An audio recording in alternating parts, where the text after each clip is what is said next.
Hello crafters, I hope everyone is well and safe. Today I'm going to be sharing with you 5 must-know money-saving needle felting tips, tricks and techniques, and these have helped me save so much money over the years. So if this sounds fun, please like, comment and subscribe to my channel and stay tuned.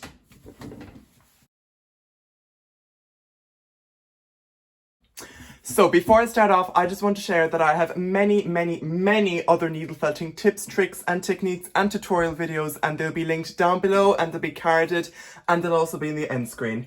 So whichever suits you best. So let's start off this video with a bang, and this is probably my biggest money saving tip. I probably should put this at the end, but look, I'm doing it now.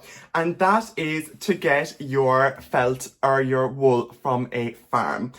Now, they tend to do much better prices than shops, because when you think about it, the channels of distribution shops have to do and the amount of different processes and different hands yarn has to go through to get from farmer to shop is just enormous. So we really want to cut it down as much as possible. Now, this fine, beautiful amount of wool, which I got, which I'm very happy with, and I've been using it, it was a fiver, so €5, which is very good. But let me tell you, I got 2 enormous bags of wool, and I can't even fill them all on camera.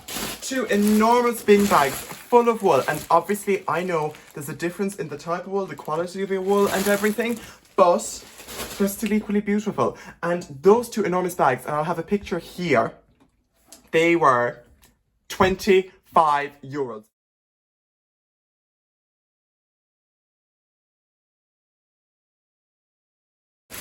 And I've used them for so many, you've seen these in so many different videos, but they are still gorgeous, and I've sold so many products with them, and it's definitely something you can do. If you really want to go really extra, you can go collect the wool yourself. Obviously don't go shearing sheep, but sometimes you find little oddments of wool, and that's free. Obviously you have to be living near a farm and everything, but you know. So my next tip is actually to do with needle felting needles, and specifically the needle felting needle holders. That's a mouthful.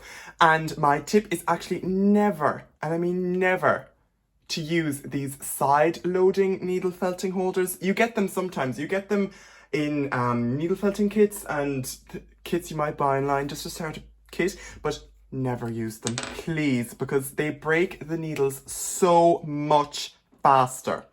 And needle felting needles are not cheap. They can be like €1 each on a good day. And you really don't want to be breaking them every day. And I just find when you felt them on the side, it's so much easier to kind of bend them, and then the needles bend and they break. Instead, even though it's a bit of a cost, it'd be linked down below to Amazon, but these Clover or many other brands do them. Needle felting needle holders are much better because they load from the middle, so it's much easier to go in directly in and out to your felting, and they don't break as easily, and that is something I have to say we love. So you can see the hole is in the middle, and it is so much easier to keep your needles intact.